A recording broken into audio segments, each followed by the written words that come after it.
Coucou. Oh, je varie mes coucous de semaine en semaine. I'm come back. Je reviendrai dans une autre vidéo à vous raconter mon petit accident qui, du coup, m'a obligé à être absente. Donc, je voulais revenir avec quelque chose d'engagé. Je voudrais rendre hommage aux victimes de l'attentat d'Orlando. Alors, comme nos charmants politiciens et nos médias ont complètement omis le fait de parler d'un crime homophobe, je me suis dit que je pouvais le faire. Je vous propose un tuto anti-invisibilité. Parce que c'est exactement ce que nos médias ont fait. Donc, dans la joie et la bonne humeur, dans un respect de mémoire, et parce que c'est bientôt la Gay Pride et qu'on aime l'amour, la liberté et on veut danser, je vous propose un tuto contouring contre l'invisibilité. C'est-à-dire que je vais vous proposer un maquillage visible. De toute façon, à quoi ça sert de se maquiller si ça ne se voit pas? Je vous l'ai déjà dit. L'histoire du contouring, comme son nom l'indique, c'est tout ce qui concerne le contour. Moi, pour cela, je prends un petit crayon noir. Attendez. Comme ceci. Vous pouvez utiliser aussi un marqueur stabilo, n'importe quel type de feutre. L'idée, en fait, de contouring, c'est de faire le contour du visage. Je descends pas dans la barbe, parce que la barbe fait déjà office de contour, vous voyez. Donc on peut accentuer le contour de cette partie-là, comme ceci, voilà. Donc là j'ai fait le contour de mon visage. Le visage est composé par différents éléments. Ton nez, tes yeux, ton coude et puis ta bouche. Ces différentes parties vont être contourées aussi. Commencez par le nez en partant de l'arcade sourcilière, comme ceci. L'arête du nez, c'est très important dans tous les contourings. Les filles soulignent l'arête du nez. Et on souligne l'arête du nez.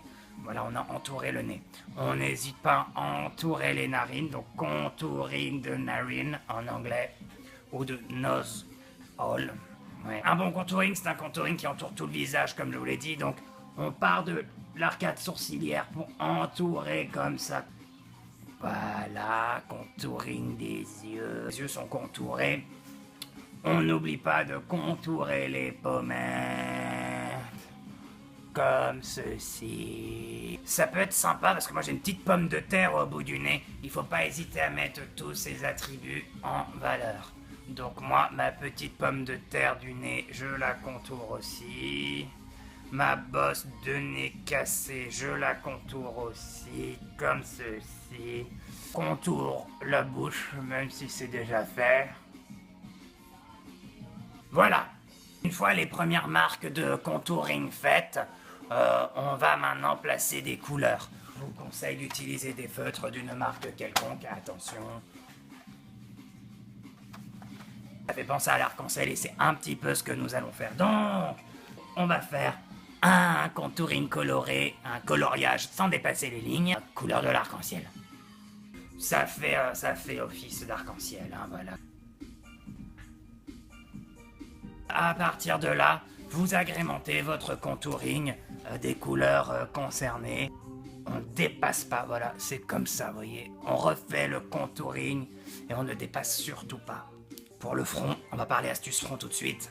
Comme vous avez une grande surface sur le front, n'hésitez pas à jouer sur les dégradés. Donc on va d'abord placer les couleurs, donc bleu. Donc là, voilà, je continue après avec le orange. On met le rouge comme ceci, voilà, le rouleau de PQ. Vous prenez du PQ comme ça, faites une petite boule. Ah, j'ai oublié une zone de couleur. J'ai oublié du bleu ici.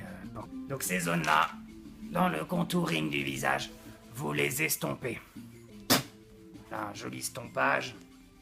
N'hésitez pas à colorer toutes les autres parties du visage. Le drapeau gay, comme c'est comme ça qu'on l'appelle, hein. Ce rainbow, ce drapeau arc-en-ciel. Vous connaissez son histoire. Symboliquement, en fait, c'est le premier et seul drapeau où il y a toutes les couleurs réunies dessus. C'est beau. Donc voilà, j'ai mis d'autres couleurs, donc on estompe Bah, vous pouvez vous contenter de ça, ça ravive la joie de vivre, voilà. Bisous.